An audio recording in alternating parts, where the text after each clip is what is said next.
श्रीपादराजं शरणं प्रपद्ये. अध्याय 30.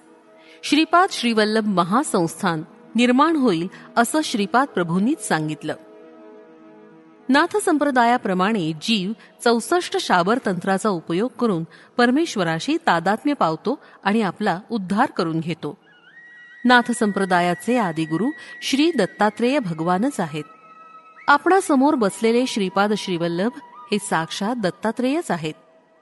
बुद्धिबळाच्या पटावर 64 घरं असतात. श्री महाविष्णू श्री महालक्ष्मी बरोबर वैकुंठ लोकात बुद्धिबळाचा डाव खेळतात. याचा गूढार्थ असा की 64 योनीमध्ये असलेल्या निरनिराळ्या जीवांच्या जीवनकलापांचे कर्मफळ आणि त्यांच्या परिणामित क्रियांचे साक्षात दर्शन घेत त्यांच्या कर्मफळांच्या आधारावर त्यांच्यावर अनुग्रह करतात. दिव्य मानव होण्यासाठी आवश्यक योग्यता. मानवाच्या आध्यात्मिक अधिकारावर त्यांच्या उन्नतीचा वेग आधारित असतो. प्रत्येक जीवाची दिव्यात्मा होण्याची आकांक्षा असते. या मार्गानं वाटचाल करण्यासाठी योग पद्धती, मंत्रजप, यज्ञ यागादी कर्म, धर्मकार्य संपन्न करणं इत्यादी पद्धतींचा अवलंब करून शरीरातील आत्मज्योती प्रकाशमय करावी. या प्रकाशावर नाडीशुद्धी अवलंबून असते. नाडीशुद्धीच्या स्तरास अनुसरून मानवास निरनिराळ्या शारीरिक, मानसिक, आध्यात्मिक शक्तीची प्राप्ती होते. त्या शक्तींचा विकास झाला म्हणजे साधकानं केलेल्या धार्मिक कर्मांना अनुसरून त्यांना दैवानुग्रह प्राप्त होतो.